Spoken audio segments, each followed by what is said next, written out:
Cosa Vostra.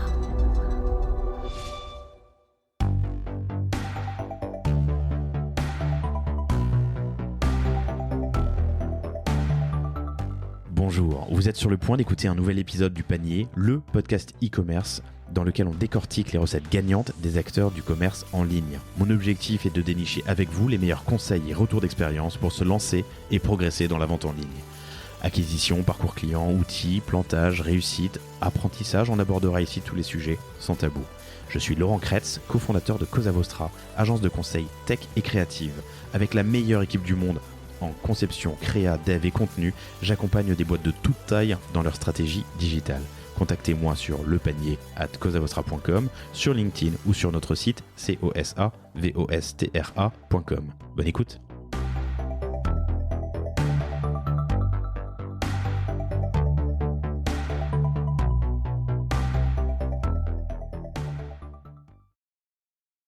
Vous savez, quand on parle de retail, il y a un seul mot qui compte, c'est l'emplacement. L'emplacement, c'est la zone de chalandise à laquelle vous allez adresser vos produits. Eh bien, sur le web, c'est pareil. Il y a des shopping malls, des centres commerciaux à côté desquels on ne peut pas, il ne faut pas passer.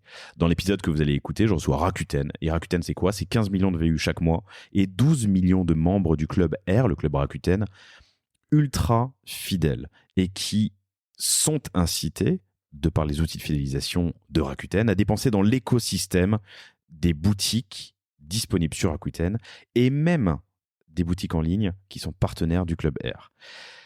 Vous allez donc apprendre dans cet épisode comment vendre mieux et plus en profitant de l'omnicanalité, du Club R, de Rakuten Fulfillment, de Rakuten, des solutions marketing de Rakuten. Et je vous invite vraiment à l'écouter et à tester Rakuten pour étendre votre zone de chalandise en ligne. Très belle écoute, à plus tard. Bonjour à tous, très heureux de vous retrouver pour ce nouvel épisode du Panier, un épisode qui vous est proposé en partenariat avec Rakuten, et j'ai l'immense plaisir de recevoir Fabien Versavo, qui dirige les activités en France de Rakuten, que vous connaissez tous, mais qu'il va nous représenter dans un instant. On va parler shopping trip aujourd'hui, shopping journée, on va revoir un peu l'histoire de Rakuten pour la replacer dans l'univers e-commerce actuel. On va parler de Rakuten Fulfillment aussi, qui est une super offre et qui est d'ailleurs sponsor du Panier en ce mois de mai 2022. On va vous présenter quelques use cases très intéressants, notamment boulanger. Et tu nous le diras tout à l'heure, mais la boutique Rakuten de boulanger est la plus grosse boutique en France en dehors de leur e-com à eux, ce qui est quand même assez incroyable. Et comment ils y sont arrivés, tu nous l'expliqueras, mais c'est en profitant de tous les avantages offerts par la plateforme. Salut Fabien. Salut, ça va ? Ça va très très bien. Tu peux nous présenter Rakuten pour ceux qui ne connaîtraient pas, mais je doute qu'il y en ait, mais surtout l'histoire un petit peu de Rakuten. Bien sûr, bien sûr. Alors Rakuten est un groupe de technologie qui est né au Japon en 1997. Et c'est finalement la première société au monde à avoir déployé une place de marché B2B2C, donc qui met en relation des vendeurs professionnels, des commerçants, avec des consommateurs. 1997, donc à Tokyo. La première de l'histoire. La première. En B2B2C. En B2B2C. Donc c'est la première fois que quelqu'un, Hiroshi Mikitani, qui est toujours le CEO, le chairman du groupe, se dit, mais on a une opportunité qui est d'utiliser ce canal, ce média, cette chose. On savait pas très bien, je pense à l'époque, comment exactement la qualifier, et surtout quel allait être son potentiel. Comment profiter de cette technologie pour pouvoir accompagner, soutenir le développement du commerce de proximité des petits commerçants face au changement de la demande, au changement des comportements des consommateurs. Et donc, ça, c'est un élément fondateur de la mission, de la raison d'être de Rakuten, qui ne nous a pas quittés depuis 25 ans, qui est que notre métier, en tant que plateforme, c'est de faire de l'empowerment. Alors bon, c'est un terme un peu barbare en anglais, il n'y a malheureusement pas de traduction littérale directe et simple en français. Et l'empowerment, c'est quoi ? C'est, dans notre vision, développer des technologies digitales que l'on place au service de l'écosystème, au service des consommateurs, et pas en confrontation avec cet écosystème. Donc ça, c'est la mission. Et concrètement, comment est-ce que cela se matérialise chez Rakuten en France, de manière très pratique? C'est pas simplement un discours d'estrade. Ça veut dire que notre plateforme, elle s'est toujours positionnée comme un catalyseur de la digitalisation, du développement des ventes digitales, des acteurs du commerce français. On s'interdit de faire concurrence à nos clients. C'est un principe de base. Donc nous ne sommes pas nous-mêmes commerçants sur la plateforme. Okay. Nous ne sommes pas opérateurs de places de marché et en même temps primo-vendeurs sur cette plateforme. Chez nous, il n'y a pas de vendeurs tiers. Le vocable n'existe pas. Les vendeurs, ce sont nos clients. Donc ils ne sont pas à la périphérie du modèle, ils sont au cœur du modèle. Okay.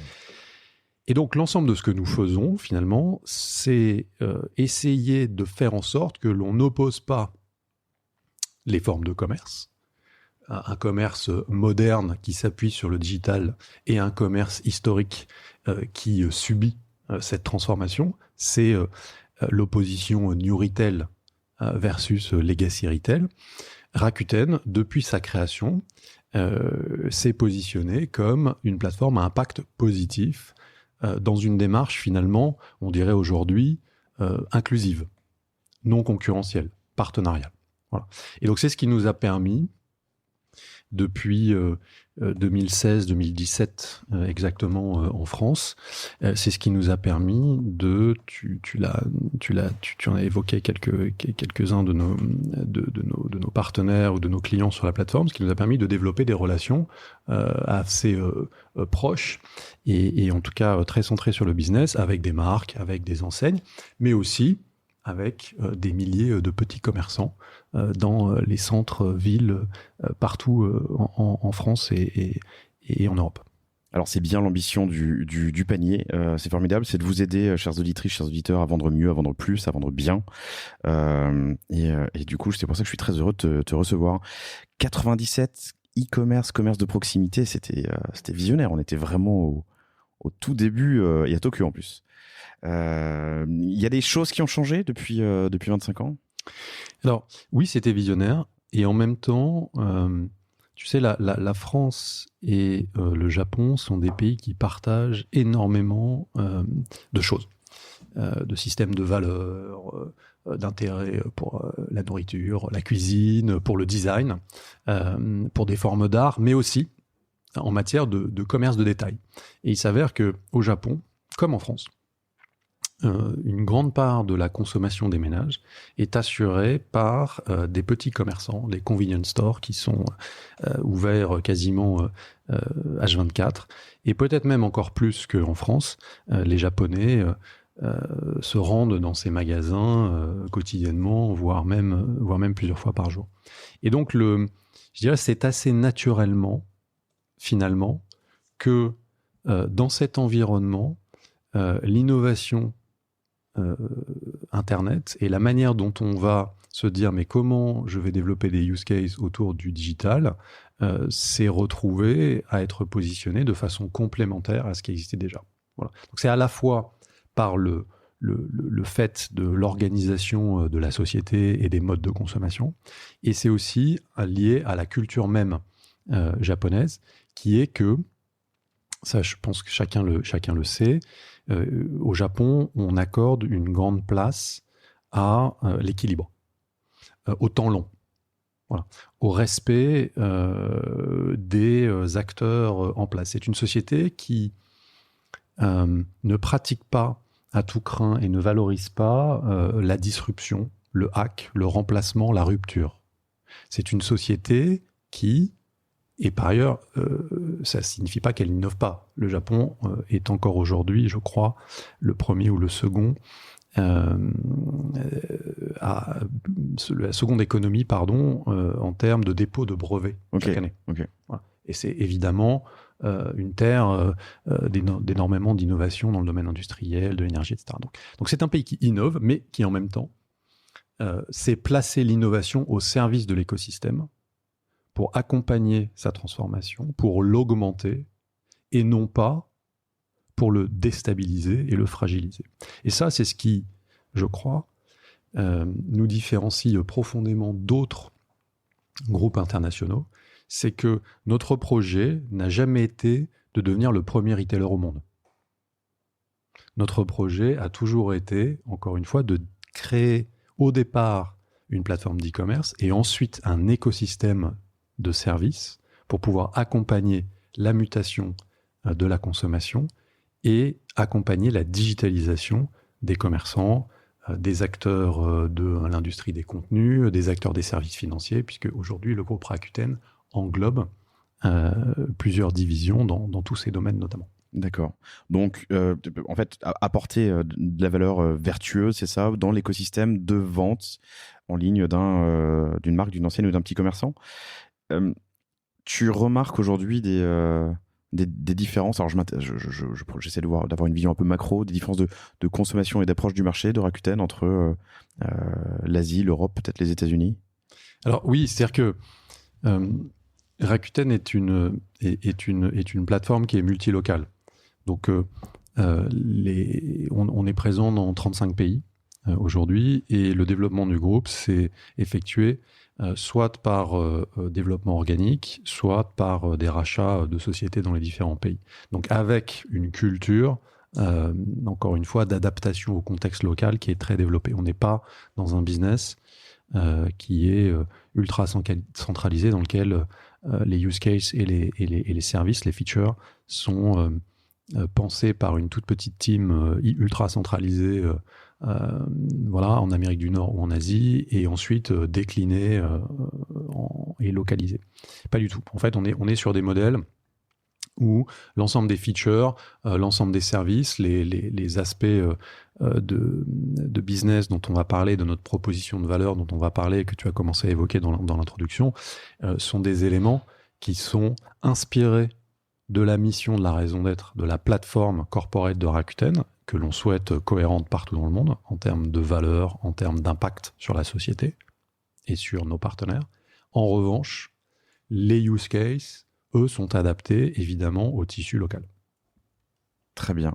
L'empowerment, alors moi j'aime bien les anglicismes, vous le savez, chers auditrices, chers auditeurs, ça ne me dérange pas sur le panier, je les assume, mais si ce n'est pas clair, c'est de donner plus de force, de moyens d'action, en tout cas aux commerçants de proximité. Cette notion aussi de proximité, je la trouve intéressante. Il y a des tas d'outils qui sont arrivés, qui ont disparu pour les petits commerçants. Le côté proximité. Alors il y a des grandes marques, grandes enseignes sur la plateforme. Il y en a encore il y en a des petits. Enfin, je dis encore, pardon. Il y en a des petits de proximité. Ah bah, bien sûr, oui. Alors, si tu veux, on a un petit peu plus de 8500 vendeurs professionnels sur la plateforme. Okay. 80% d'entre eux sont en Europe. Près de 60% sont français.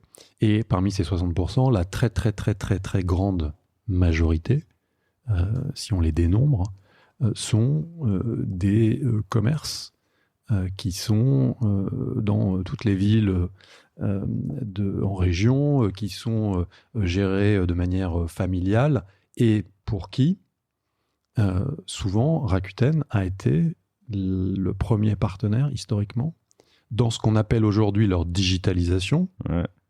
Sauf qu'il y a 10 ans, si tu veux, ça portait pas vraiment ce nom-là. Voilà. Mais on leur apportait la possibilité de créer une boutique sur la plateforme. On leur apportait la possibilité de bénéficier d'outils techniques qui leur permettaient simplement de référencer leurs produits et finalement de reproduire en ligne l'expérience, la personnalité, l'ADN de leur boutique principale et physique. Et puis, on les a accompagnés. Souvent, en fait, pour expliquer simplement le concept d'empowerment, ce que je dis, c'est qu'on est un grand centre commercial en ligne. Voilà. Donc, notre métier, c'est de créer un espace numérique dans lequel nos 12 millions de membres en France se regroupent très régulièrement, qu'ils visitent quasi quotidiennement et de créer de l'engagement au service des commerçants qui sont présents, en leur offrant des outils, alors qui évidemment évoluent et ont fortement évolué ces dernières années, notamment avec l'intelligence artificielle, avec des technos les plus récentes, de manière à ce que, comment on crée de l'empowerment? Il faut faire tomber les barrières, il faut simplifier l'accès au numérique pour les TPE, PME, les Moms and Pops Stores, et il faut leur permettre, et ça c'est plus récent, c'est la dernière innovation que l'on avait proposée même avant la pandémie, il faut leur permettre de s'appuyer sur leur boutique physique. Donc c'est pour ça qu'en 2018, on a été les premiers, la première plateforme pure player à proposer du retrait en magasin, du click and collect. Parce qu'on s'est dit que la nouvelle frontière, c'était pas seulement de proposer une version digitale d'une boutique de livres d'occasion ou de sneakers, par exemple, mais c'était d'offrir la possibilité aux consommateurs et aux commerçants de se rencontrer in real life dans le magasin. Qui est devenu un passage obligé, enfin le click and collect depuis quelques années, passage obligé pour tous les e-commerçants. C'est intéressant parce qu'on parle souvent retail sur le panier. Je sais plus qui disait location. Mais en gros, c'est l'emplacement. Quand on va choisir une boutique, c'est les critères les plus importants. Et quand on discute avec des e-commerçants de savoir s'il faut ou non aller sur telle ou telle plateforme, pardon, c'est exactement la réponse que je donne aussi en ligne. Il y a évidemment son site internet, son site de vente, et ensuite aller se placer là où il y a plus du foot traffic, mais de light traffic peut-être. Je sais pas comment on dit s'il y a un terme, en tout cas voilà, de light traffic, c'est marrant. Et surtout de s'inscrire dans un parcours d'achat, la shopping journée dont on parlait plus tôt. 12 millions de membres rentreront directement du coup dans le club Rakuten. Oui, l'empowerment est le modèle de plateforme inclusive. Il se matérialise, je le disais dans l'introduction, par deux propositions de valeur très concrètes. On a jusqu'à présent évoqué la première, l'aspect e-shop et plateforme non concurrentielle. Et le deuxième aspect, c'est le club Rakuten. C'est un club de consommateurs. Ça, c'est né au Japon. C'est assez intéressant comme histoire parce que c'est né au Japon en 2002, si je ne dis pas de bêtises. Et très tôt, Rakuten s'est dit, en fait, il faut qu'on soit le rôle modèle de plateforme d'e-commerce en matière de fidélisation. Et nous, ce qu'on veut faire, c'est récompenser nos utilisateurs, nos clients, et on veut les inciter à être actifs dans notre écosystème et à adopter nos différents services. Et en fait, Rakuten fait partie des rares acteurs internationaux dont la croissance a été propulsée principalement par la fidélisation et assez peu par l'acquisition. Ça se traduit de manière très concrète par des budgets marketing qui sont majoritairement investis dans des actions de rétention, de fidélisation, dans le fait de rendre du pouvoir d'achat à nos membres, je vais en parler juste après, plutôt que d'investir massivement en trafic, en médias. Sur de la conquête, quoi. Exactement. Ouais. Et ça, c'est encore une fois, on parlait de la rencontre, en fait, entre l'innovation digitale et la culture business et les valeurs japonaises. Ce qui est intéressant, c'est que en Asie, y compris dans le offline, bien avant l'Internet, la culture de la fidélisation est beaucoup plus avancée et présente qu'en Europe ou en Amérique du Nord. Et encore plus qu'en Europe, d'ailleurs, parce qu'en Amérique du Nord, avec le cashback, etc., ils avaient déjà cette culture-là assez prononcée. Mais en Europe, assez peu.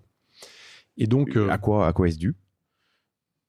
Je ne sais pas. Oui. Je ne sais pas. En revanche, si tu veux, le principe, je crois qu'il y a quand même un principe d'hospitalité qui s'appelle l'omotenashi dans la culture japonaise, qui est très connu, notamment par les gens du retail. Je pense que tous les groupes de retail internationaux ont fait, ça s'appelait pas comme ça probablement à l'époque, mais des learning expéditions dans le monde du retail offline pour comprendre, apprendre des enseignes japonaises en termes d'accueil client. Je le redis, Omotenashi, O-M-O-T-E-N-A-S-H-I. Et il y a beaucoup de documentation sur Internet. Exactement. Et donc, c'est Omotenashi. c'est une valeur cardinale pour tout commerçant. Et le Japon, je crois, on peut le dire, est le pays au monde où le service client et la satisfaction client sont les plus développées et les plus importantes dans ce que l'entreprise a à proposer et souhaite proposer. Et donc probablement que l'extension naturelle de ça, c'est de fidéliser, c'est de faire participer le membre ou le client à la performance de l'entreprise. Donc c'est sans doute sur cette base que cette culture de la fidélisation est née en Asie et particulièrement au Japon. Et donc Rakuten, dès 2002, s'est dit « je vais proposer une expérience au sein de ma galaxie de services, une expérience sans couture, un parcours hyper simplifié. Tous mes membres auront un compte unique. Je vais créer une monnaie digitale, les Rakuten Points, très longtemps avant, évidemment, ou très tôt par rapport à l'émergence aujourd'hui de tous ces sujets-là autour des monnaies digitales et de la manière dont on fait de la rétention de clients. C'était en 2002. Et finalement, lorsque vous participez à l'écosystème Rakuten, vous earnez et vous burnez vos Rakuten points dans l'ensemble de l'écosystème, au sein de tous les services, de manière extrêmement liquide et très simple. Voilà. Donc vous avez un wallet, et ce wallet, il est alimenté par ce que vous achetez, ce que vous vendez, ce que vous faites, comment vous vous engagez sur la plateforme. Et en même temps, il est utilisable de manière extrêmement simple, one click et hyper liquide, quel que soit le service. Sur la plateforme, uniquement ? Alors, sur la plateforme uniquement, pour l'instant. Donc, pour revenir quand même à ce qui c'est né donc en 2000 au Japon. Moi, quand je suis arrivé chez Rakuten, on l'a lancé avec l'équipe en 2018. Aujourd'hui, on a 12 millions de membres. C'est le premier programme de feed gratuit de l'e-commerce en France. 12 millions de membres en France. En France. Ça représente 80% de nos ventes sur la plateforme Rakuten France. Et à 80% des ventes sont faites par les membres. C'est un système qui fonctionne un peu comme dans l'aérien. On appelle ça, c'est un système par tiers, donc de régular à platinum. Et les utilisateurs les plus engagés donc, sont platinum. Ils achètent en moyenne une fois par semaine. Voilà. Pour nos utilisateurs les plus engagés, on parle de 1 200 € en moyenne par an de pouvoir d'achat qui leur est rendu. C'est 400 € en moyenne si on considère l'ensemble des utilisateurs. Donc c'est, encore une fois, le premier club de consommateurs de l'e-commerce en France. Et c'est pour nous, évidemment, un levier de croissance et un axe essentiel de notre proposition de valeur pour créer de la différenciation, pour créer une expérience unique vis-à-vis des consommateurs et des consommatrices français dans ce paysage e-commerce qui est tellement concurrentiel. Et tu parlais de périmètre et de shopping journée ou de shopping trip. Plus récemment, ce que nous avons lancé en France, c'est on s'est dit, mais finalement, on a envie d'aller plus loin dans la manière dont on accompagne, dont on soutient à la fois le pouvoir d'achat des Français et à la fois le développement du commerce en ligne pour les marques et les enseignes. Et donc, on va ouvrir ce club. En tant que membre, on ne va pas uniquement te rewarder sur tes achats ou sur tes ventes. D'ailleurs, petite parenthèse, lorsque je suis membre, je gagne également du cashback Rakuten sur mes ventes C2C, parce que tu sais que notre plateforme cumule le B2B2C et le C2C. Ouais. C'est le seul programme de fidélité en France qui fait du cashback sur ce que tu vends. Mais alors, je suis désolé, mais en pratique, c'est-à-dire ? Eh ben, c'est-à-dire que ton ordinateur portable, là, devant moi, le jour où tu veux plus l'utiliser, tu peux le lister sur la plateforme Rakuten. Ok, et de la seconde main. Le jour où tu le vends à un de nos membres, eh bien, on va te reverser une partie de la valeur de l'objet. C'est 2% en l'occurrence aujourd'hui. Voilà. Donc, ça permet, si tu veux, de créer un circuit hyper vertueux sur notre plateforme, puisque nos membres, on les récompense sur leurs achats, on les récompense sur leur revente de produits, et donc on a comme ça des parcours utilisateurs qui sont hyper diversifiés, et tu utilises notre plateforme à la fois en tant qu'acheteur et à la fois en tant que vendeur, le pouvoir d'achat et le pouvoir de revendre. Ok, super intéressant. Cette partie seconde main, elle représente une part importante de l'activité ? Oui, alors la seconde main représente 45% du volume d'affaires sur la plateforme, et c'est près de 6 produits sur 10 vendus. Donc pour une plateforme généraliste, puisque c'est ce que nous sommes, hein, généraliste à la fois en termes de couverture d'e-acheteurs, généraliste en termes de couverture de catégories de produits, on a 14 catégories de produits sur la plateforme, nous avons une part de seconde main qui est, je crois, la plus importante, et qui concerne à la fois les produits reconditionnés, les produits d'occasion vendus par des enseignes spécialistes de la seconde main et des produits d'occasion vendus par des particuliers, des gens comme toi et moi. Donc les marques et les enseignes utilisent aussi la plateforme pour du reconditionné ou du... Bien sûr, mais depuis plusieurs années maintenant, EasyCash, Cash Converters, Cash Express, AppyCash, je ne peux pas tous les citer, mais toutes les plateformes spécialisées, toutes les enseignes spécialisées françaises ont leur e-shop sur Rakuten, et nous leur permettons finalement d'élargir leur base de clientèle et de s'adresser à quasiment l'ensemble des e-acheteurs français. J'étais en train de me dire, c'est la double peine quand même quand tu es Rakuten et que tu récompenses des membres du club sur leur vente. Mais en fait, non, au final, alors, il y a cet aspect très vertueux où tout le monde profite des avantages. Et il y a aussi, en fait, on pourrait le considérer comme une dépense marketing d'un autre côté. C'est une manière de fidéliser vous-même les... Ok, hyper intéressant. Formidable. 8500 vendeurs sur la plateforme, hein, c'est ce que tu me disais tout à l'heure, et 12 millions de membres, je le rappelle, donc dans la communauté, le club. Et du coup, des actes d'achat sur la plateforme avec un cashback, et tout le monde y participe.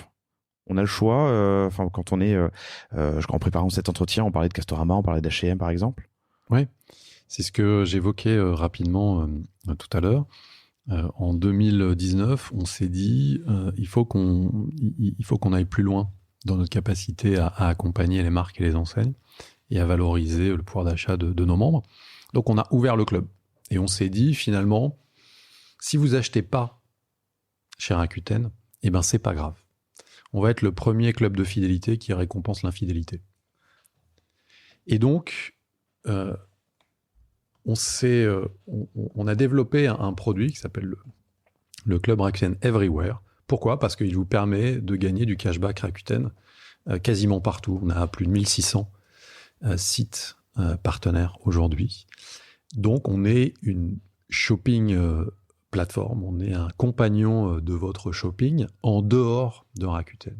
Et nos 12 millions de membres, via notre extension dans le navigateur, via l'application Rakuten, tous les jours se rendent sur Castorama, Marionnaud, H&M, Alltrix, Expedia, et dès lors qu'ils réalisent un achat sur ces plateformes, automatiquement sont reconnus en tant que membres Club Rakuten et bénéficient de 5, 10, 15% de remboursement sur leurs achats auprès de ces sites.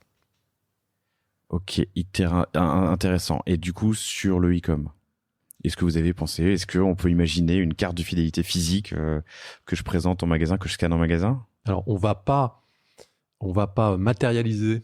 Alors, je vois Fabien sourire. Je sais pas si on n'a pas parlé de ça en préparant l'entretien, donc. Non, je souris parce que on va pas se lancer dans le business des cartes de fidélité plastiques. Parce qu'on est un acteur technologique et parce qu'on n'a pas envie de développer l'usage plus que ça du plastique, on va pas le faire. Mais pour l'instant, la proposition de valeur, c'est effectivement sur tes shopping journées online. Ok. Donc notre métier c'est d'adresser des clients, des acheteurs hyper actifs en ligne sur les sites de nos partenaires avec un trafic extrêmement qualifié et avec finalement pour les marques, parce que c'est quoi le rationnel pour les marques et les enseignes? C'est la question que j'allais te poser.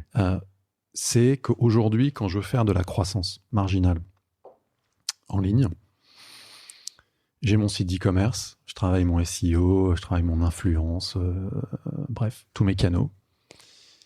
Et quand je veux faire de la croissance, qu'est-ce qu'il faut que je fasse? Il faut que j'achète du trafic. Et le coût marginal de chaque visite supplémentaire que j'achète est extrêmement important. Et pour beaucoup d'acteurs, malheureusement, cela se traduit par des volumes de vente marginaux qui dégagent peu ou pas de marge. Parce que, tu le sais mieux que moi, lorsque j'appuie un petit peu plus fort sur mes réseaux SIA, dans le paramétrage de mes enchères, boum, d'un seul coup, mes coûts d'AC explosent. Voilà. Et d'ailleurs, quand on voit, by the way, la performance des principales régies publicitaires digitales qui ont récemment posté leur quarter et le rythme de croissance de la bottom line, on se rend compte finalement de l'inflation formidable, extraordinaire, qui existe dans l'acquisition de trafic et dans le domaine de l'e-commerce notamment. Et donc, qu'est-ce qu'on propose, nous? On propose 12 millions de membres qui visitent, qui font des shopping trips tous les jours sur ce réseau de partenaires et qui ont des taux de conversion très élevés, qui ont des paniers moyens très élevés et qui te délivrent un CAC ou une LTV largement supérieur à ce que tous tes canaux d'acquisition peuvent te délivrer. CAC, c'est Customer Acquisition Cost, le coût de conquête d'un nouvel utilisateur, et LTV, c'est la Lifetime Value, c'est ce que dépense un utilisateur, un client sur un site tout au long de sa vie.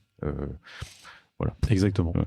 Et donc, le rationnel pour les marques et les enseignes, c'est évidemment de pouvoir, encore une fois, s'adresser à des consommateurs qu'elles n'ont pas forcément la faculté d'engager directement, soit par leurs propres canaux digitaux, soit via leur réseau de magasins.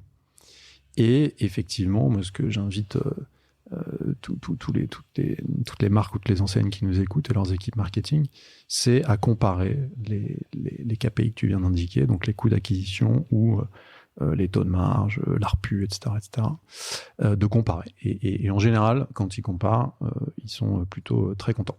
Voilà, donc nos membres bénéficient de ce réseau aujourd'hui, online. Et effectivement, tu évoquais les prochains steps sur lesquels on travaille déjà aujourd'hui, c'est de proposer la même expérience en magasin. Ok, intéressant.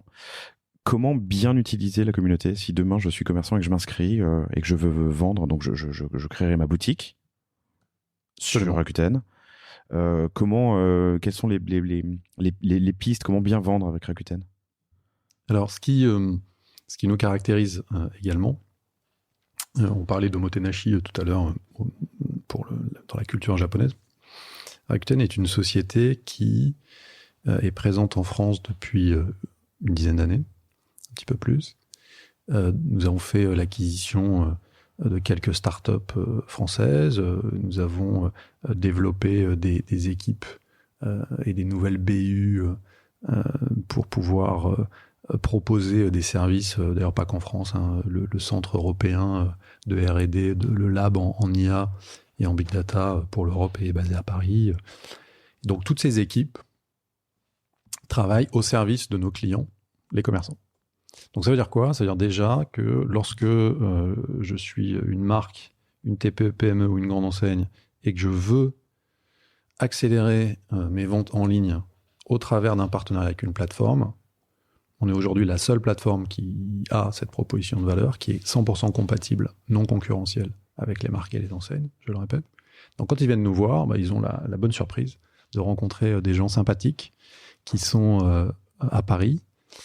On a 500 personnes qui sont basées à Paris, dans le quartier, 500 dans le quartier de Montorgueil, et qui travaillent sur les différentes facettes de notre métier.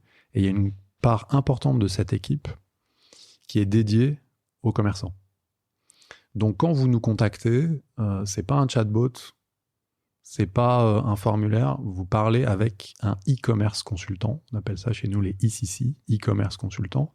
Et donc, ce sont des spécialistes du commerce et de l'e-commerce. Et c'est une équipe qui est, encore une fois, basée à Paris, qui gère l'ensemble des activités en France.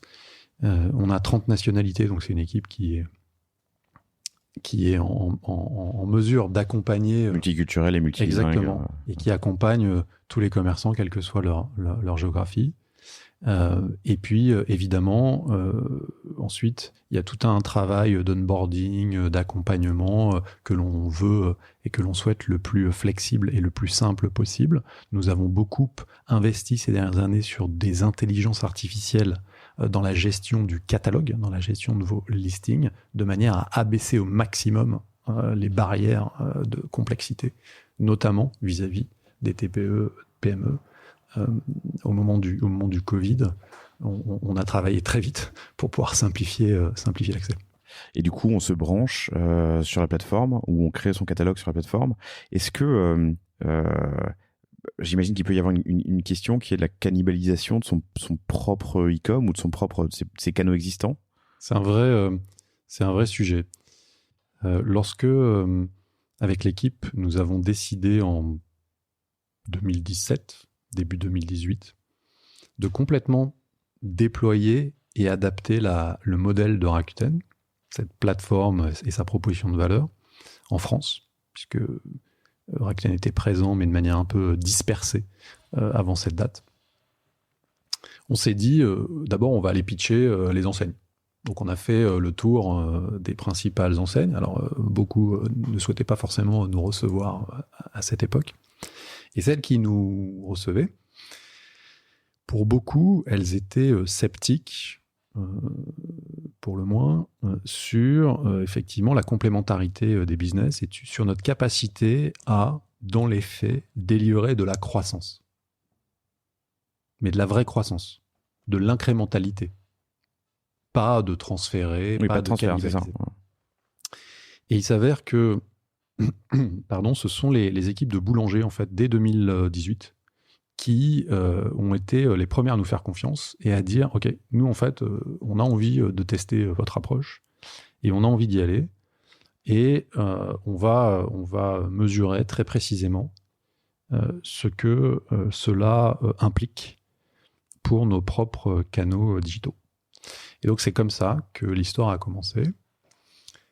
Que nous avons fait aussi beaucoup évoluer nos outils. On a beaucoup appris à leur contact et ça nous a permis de progresser et de construire de trouver notre... Co-construire du coup. Exactement, et de trouver notre product market fit finalement. Et donc, on a développé le shop de boulanger et puis ensuite on s'est dit mais il faut qu'on fasse du click and collect. Il faut qu'on leverage, que l'on utilise le plein potentiel du partenariat entre une plateforme, ses savoir-faire exclusifs, et une enseigne, sa proposition de valeur spécifique. Et c'est quoi? C'est évidemment la puissance de la marque, c'est évidemment la qualité de l'assortiment, c'est évidemment la granularité du réseau de magasins et l'expérience unique qu'elle est capable de proposer auprès d'un consommateur, et l'excellence opérationnelle dans le fait de servir le client, dans le fait de gérer les retours. Et on s'est dit, si on combine les deux, ça devrait quand même fonctionner. Et surtout, c'est quand même vachement différent de ce que proposent les autres grands groupes internationaux ou de ce que proposent même les acteurs plus domestiques qui souvent se sont engagés dans la voie d'une proposition de valeur qui est plus proche des acteurs internationaux que des enseignes. Et donc, c'est comme ça que tout a commencé. Aujourd'hui, la boutique de boulanger sur Rakuten, c'est leur premier magasin. C'est plus gros pour eux en termes de business que n'importe quel magasin physique de boulanger. Et ça a été relativement vite, finalement. Ce développement a été relativement vite parce qu'ils ont su bien comprendre, et ils l'ont validé quantitativement, ils ont su bien comprendre comment fonctionnait notre communauté, comment utiliser à bon escient la plateforme Rakuten, comment s'adresser, comment engager notre communauté, comment travailler avec nos équipes commerciales, avec nos équipes catégorie management, avec nos équipes merchandising pour synchroniser tout le calendrier d'animation commerciale de l'année. Comment interagir avec nos membres via les outils qu'on l'on propose pour pouvoir délivrer une expérience client super sympa et super qualitative.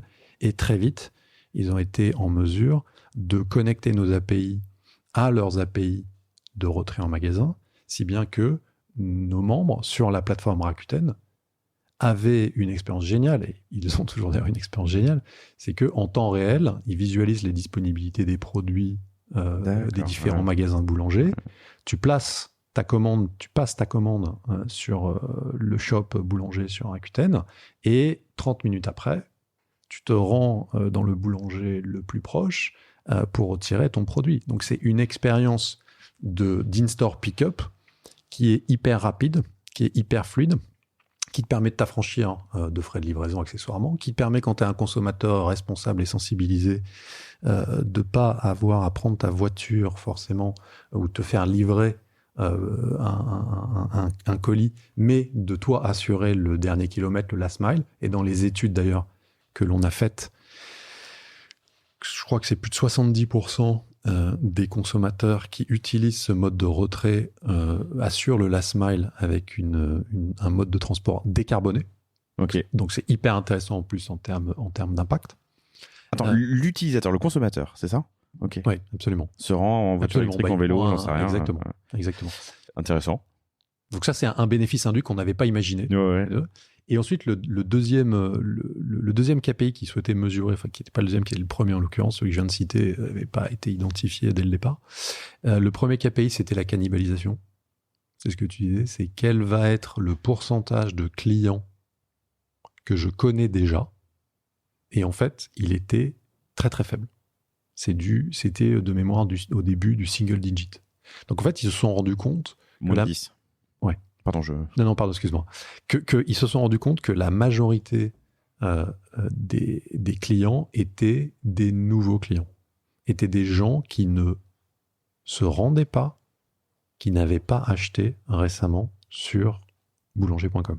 Mais le club, je veux pas dire de bêtises, tu m'as dit créé en 2002 au Japon, mais en France, à peu près la même période. Non, en France, ce que je disais tout à l'heure, c'est qu'on l'a démarré en 2017. 2017, d'accord. Donc tu avais de la conquête, enfin pour Boulanger, il y avait de la conquête sur en partie le club et le trafic existant sur le site Rakuten. Exactement. Ce qu'on disait tout à l'heure, location. Exactement, puisque en fonction des marques et des enseignes, même celles qui ont un coverage, une couverture des acheteurs en ligne français parmi les plus développés, si tu veux, selon les analyses au cas par cas, mais on se rend compte quand même, et c'est une chance, hein, il faut le saluer parce que en Allemagne, au UK, c'est pas forcément le cas. Le marché est ultra concurrentiel en France. Et c'est chouette pour le consommateur. Et c'est chouette pour les enseignes parce que ça leur offre une possibilité de se digitaliser, de tester des choses sans forcément se mettre en risque. Par rapport à d'autres géographies en Occident où la concentration est tellement forte que quand tu es une enseigne, pas trop digitalisée, tu as démarré un peu plus tard que les autres, maintenant, ça y est, tu es convaincu, tu veux y aller et tu veux mettre ton plein potentiel au service de ton e-commerce. Et bien, en France, tu peux encore le faire parce qu'il y a des gens comme Rakuten qui te permettent de te déployer en ligne, d'accélérer ton déploiement en ligne de manière, encore une fois, partenariale. Dans certains pays, tu n'as plus forcément cette faculté. Donc c'est une chance pour le consommateur et c'est une chance pour l'écosystème des retailers qu'il y ait cette diversité de propositions de valeur sur le marché. Mais juste, pardon, oui, pour revenir à ta question, effectivement, c'est une partie de conquête et il y a deux manières de définir la conquête ou la cannibalisation. Le premier axe, c'est l'audience. Et effectivement, ce que je disais,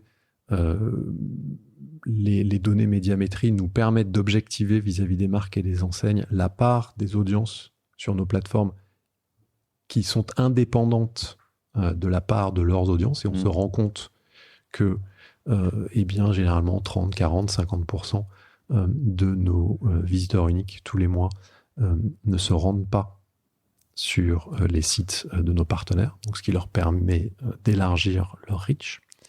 Et le deuxième axe, c'est effectivement le fichier client. Est-ce que les membres qui achètent au sein de ta boutique Rakuten sont déjà des clients que tu connais, que tu as engagés et qui sont actifs chez toi?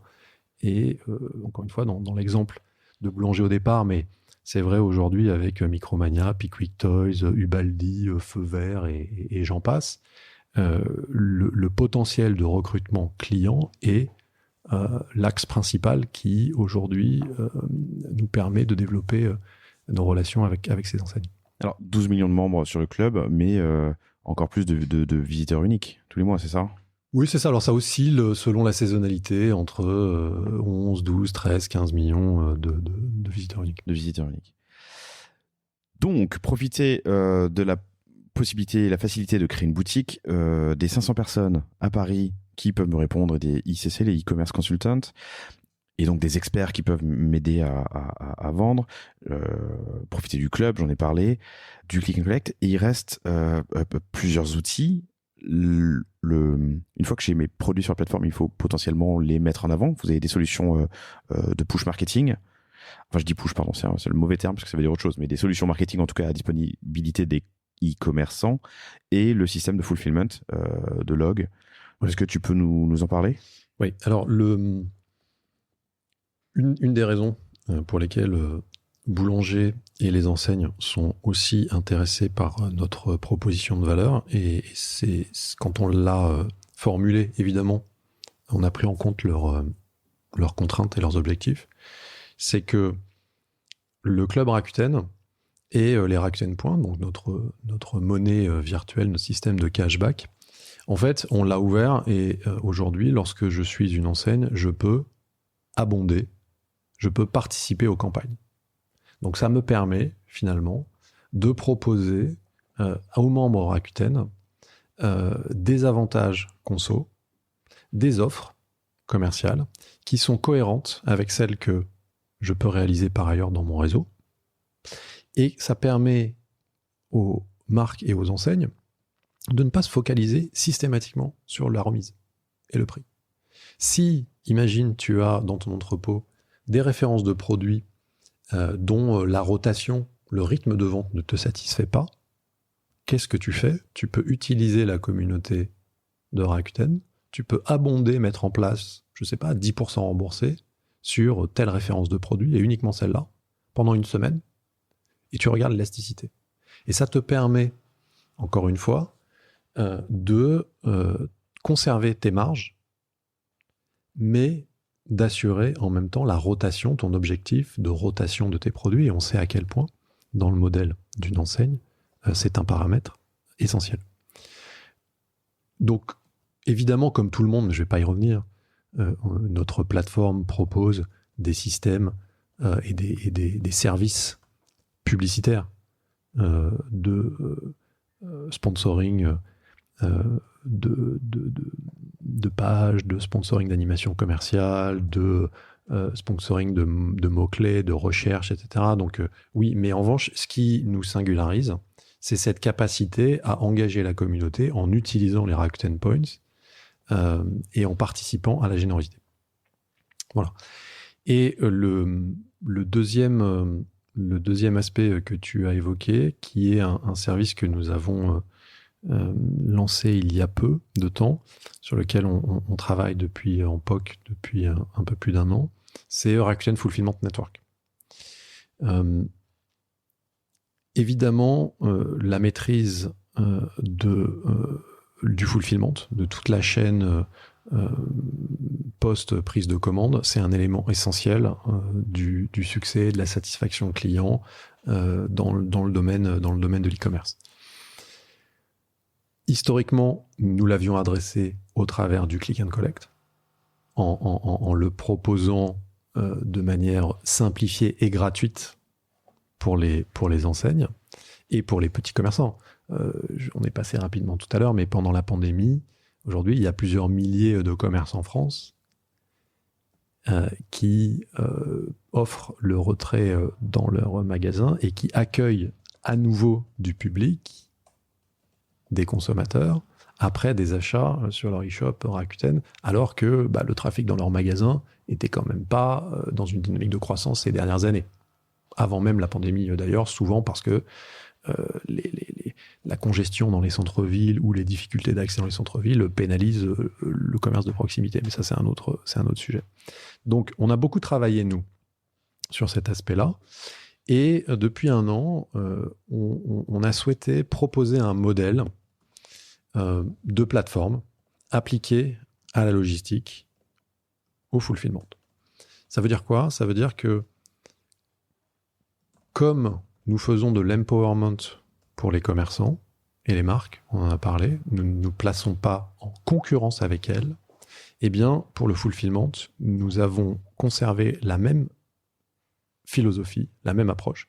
Et on a donc créé une plateforme qui connecte les marchands avec des réseaux de 3PL, donc de third party logistique, de sociétés de logistique spécialisées partout en Europe, pour pouvoir développer une offre de e-logistique, voilà, qui permet aux marchands qui le souhaitent de souscrire à ce service, de s'onboarder sur le service via leur Merchant Center sur Rakuten, et ensuite, de manière très transparente et très simplifiée, de gérer toute la partie stockage, préparation, facturation, retour, dans une seule interface, et avec une lisibilité, une transparence sur les tarifs que l'on a voulu exemplaires par rapport à ce que l'on observe généralement sur ce marché. Voilà. Donc, nous, notre métier, c'est de développer des technologies, de mettre en place des opérations et des services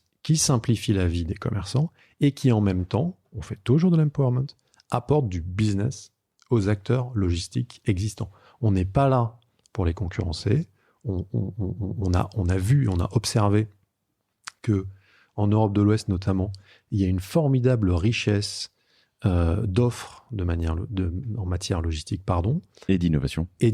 Tu as tout à fait raison, avec des startups, on va dans la French Tech, etc. Donc, il y a toute une transformation de la filière, que ce soit chez les incumbents ou que ce soit parmi les startups.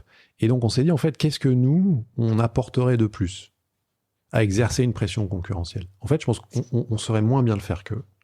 Ça nous coûterait beaucoup d'argent et ça rendrait pas service à l'écosystème. Tu vois, et là, on revient au modèle, à la genèse de Rakuten, dont je parlais tout à l'heure. Donc, sur ce constat, on a développé ce modèle d'agrégateur, ce modèle de plateforme qui met en relation et qui permet d'apporter du business supplémentaire aux opérateurs logistiques, de les aider à maximiser l'utilisation de leurs capacités et d'accéder à ce marché de l'e-commerce qui, pour eux, était jusque-là assez difficile d'accès. D'accès, ouais, c'est ça. On enlève de la friction, on donne de la fluidité. Exactement. Mais c'est une approche techno. C'est une approche techno et humaine, puisque les équipes opérationnelles, au-delà de la plateforme, les équipes accompagnent aussi opérationnellement dans les entrepôts de nos partenaires pour les aider à améliorer leur performance opérationnelle, pour travailler avec elles à l'efficience des process. En toute humilité, on est au début. Ça fait 1 an qu'on travaille le projet en POC. On l'a lancé commercialement il y a quelques mois. On est sur une super phase hyper excitante parce que c'est vraiment un projet, encore une fois, européen qui a été lancé par les équipes depuis Paris, donc avec beaucoup d'autonomie et une latitude totale. Donc c'est une start-up interne, donc c'est génial. On a recruté beaucoup de gens et on a d'ailleurs plus d'une 50aine là, de postes ouverts sur le sujet. Mais je serais ravi de t'en reparler peut-être dans 12 ou 18 mois, de faire un petit catch-up et un bilan. Pour l'instant, on n'est qu'au début de l'histoire, mais en tout cas, la demande et l'intérêt suscité par ce service des marchands et des opérateurs logistiques nous rend plein d'énergie et d'entrain pour le développer. Formidable. Le one-stop shop pour ajouter des canaux et des outils pour vendre mieux Z+. On a parlé de boulanger, tu en as cité d'autres, hein, Bricorama, Disney, Unilever, qui ont des shops dans le mall, en fait. Comment on dit en interne? Comment on dit On dit shopping mall. Shopping mall. On dit shopping mall en anglais. Formidable. Si tu avais, pour conclure, 3 conseils à donner à... Alors, je l'ai jamais fait, mais c'est de manière assez empirique, à force de vous parler, chères auditrices, chers auditeurs, mais un e-commerçant qui fait entre 1 et 10, qui n'est pas encore million, pardon, qui n'est pas encore sur Rakuten, 3 conseils. Alors, je pense que là, maintenant, il est convaincu de s'inscrire pour 3 conseils pour une adoption et un effet le plus... Oui, alors, je pense que c'est évidemment se convaincre que, je disais ça il y a quelques années, c'est un peu moins valide aujourd'hui, mais c'est cannibalize yourself. Ouais, évidemment, dans toute transformation, il y a une part de cannibalisation, il y a une phase de transition. Voilà. Donc si aujourd'hui vous êtes un commerçant et que vous avez peu ou pas d'activité numérique, il faut vous convaincre que potentiellement vous allez vous cannibaliser et en même temps vous allez vous rendre compte très rapidement, si vous acceptez cet état de fait, vous allez être hyper agréablement surpris parce que vous allez vous rendre compte que c'est pas le cas. Voilà. Mais il faut dépasser cette crainte. Et pour dépasser cette crainte qui reste encore, c'est moins le cas aujourd'hui, mais c'était vrai il y a particulièrement avant la pandémie. La pandémie a quand même vachement rebattu les cartes de ce point de vue-là. Mais il faut accepter de se mettre un petit peu en danger pour pouvoir récolter les bénéfices de cette transformation. D'accord ? En tout cas, psychologiquement, il faut avoir cette posture, qui est une posture optimiste, positive. D'ailleurs, un Rakuten en japonais signifie optimisme. Ah, pardon, j'aurais peut-être dû commencer par là. Non, mais c'est intéressant parce que ça structure aussi, notre mission et ce qu'on fait avec les équipes. Donc, finalement, le premier conseil, c'est que pour pouvoir tirer profit de cette opportunité massive, il faut accepter de se mettre en danger, il faut faire preuve donc de confiance dans l'avenir et d'optimisme. C'est une valeur cardinale. J'essaie de me l'appliquer depuis que je suis jeune dans la vie et j'essaie de l'expliquer et de la partager le plus possible avec mes équipes et c'est un vaste sujet. Le deuxième aspect, c'est de évidemment travailler dès le départ sur l'omnicanalité. Si je suis un commerçant et que j'ai une boutique, ça représente un avantage compétitif majeur. Aujourd'hui, je ne peux plus considérer d'avoir un e-shop simplement. Je dois pouvoir fusionner les deux. Je dois pouvoir proposer à mes consommateurs de expédier mes produits depuis mon magasin, de venir retirer mes produits en magasin, de gérer les retours de produits en magasin. Et l'opportunité induite, et nous l'avons mesuré avec certaines des enseignes avec qui nous travaillons, c'est que on génère du cross-sell. C'est qu'en moyenne, il y a des paniers complémentaires qui sont faits dans la boutique. Et donc, il y a une valeur e-commerce qui dépasse stricto sensu le chiffre d'affaires que le commerçant peut visualiser sur son dashboard Rakuten, parce qu'il y a des bénéfices induits, il y a un effet de halo qui fait que ça alimente le business plus largement. Oui, il n'y a rien de mieux pour travailler sa marque et sa communauté que de leur parler en direct. Donc, le click and collect, c'est pas seulement un avantage financier ou pratique, c'est aussi le moyen de parler à son consommateur. Ouais, ça recrée en plus du lien, ça incarne et tout. Donc, évidemment, c'est essentiel. Et le troisième, tu m'as demandé 3. Hein, ouais, je t'en ai demandé 3. Le troisième aspect, je l'évoquais tout à l'heure, c'est de vraiment travailler avec la communauté Rakuten et d'utiliser les caractéristiques de ce club de consommateurs, de savoir lui proposer les instruments, les animations commerciales nécessaires pour en tirer la quintessence. Si vous vous dites je vais ouvrir un e-shop, je vais pas le mettre en relation avec mon magasin et en même temps je vais pas l'animer, parce que je veux pas vraiment concurrencer mon offre, de magasin, j'ai envie de vous dire, ne perdez pas votre temps. N'ouvrez pas votre boutique. Il faut accepter de mettre sur un pied d'égalité vos activités offline avec votre activité e-commerce. Et voilà. Et c'est un des ingrédients essentiels pour pouvoir faire décoller le business. Merci infiniment, Fabien, pour ton temps, tes explications. C'était passionnant. Chères auditrices, chers auditeurs, si vous avez des questions, rendez-vous sur Rakuten. Il y a de très beaux, c'est même pas des tutoriels, mais services d'accompagnement pour vous lancer. Et sinon, vous avez les 500 experts, consultants, e-commerce consultants parisiens. Vous pouvez retrouver Fabien sur LinkedIn, Fabien Versavo. Et j'aime conclure cet épisode avec ce que tu dis. Alors je ne savais pas que Rakuten voulait dire optimisme, mais je me demande si on peut être entrepreneur sans être fondamentalement optimiste. Donc c'est une bonne chose. Et tous ceux qui réussissent, ou que je vois réussir autour de moi en tout cas, sont ceux qui ont osé tester des choses en distribution, en acquisition, en retail. Il faut tester, il faut itérer, il faut apprendre, ne pas mettre tous ses œufs dans le même panier évidemment. Donc je vous invite à les tester si vous ne le faites pas déjà, les solutions Rakuten. Merci Fabien. Merci à toi. À très bientôt. À très bientôt. Au revoir. Merci d'avoir écouté cet épisode du panier. J'espère qu'il vous a plu. Si c'est le cas, et même si ce n'est pas le cas, abonnez-vous pour ne rater aucun épisode. Parlez-en autour de vous et laissez-moi un commentaire sympathique sur Apple Podcast. C'est ce qui m'aide le plus à remonter dans les classements. N'hésitez pas non plus à le partager à chacun de vos contacts dans le business. Chaque nouvel auditeur intéressé est une victoire. Si vous avez besoin d'un accompagnement tech et créatif, que ce soit pour votre site internet, votre stratégie de contenu ou d'inbound marketing, n'hésitez pas à me contacter à l'adresse lepanier@causavostra.com. À bientôt.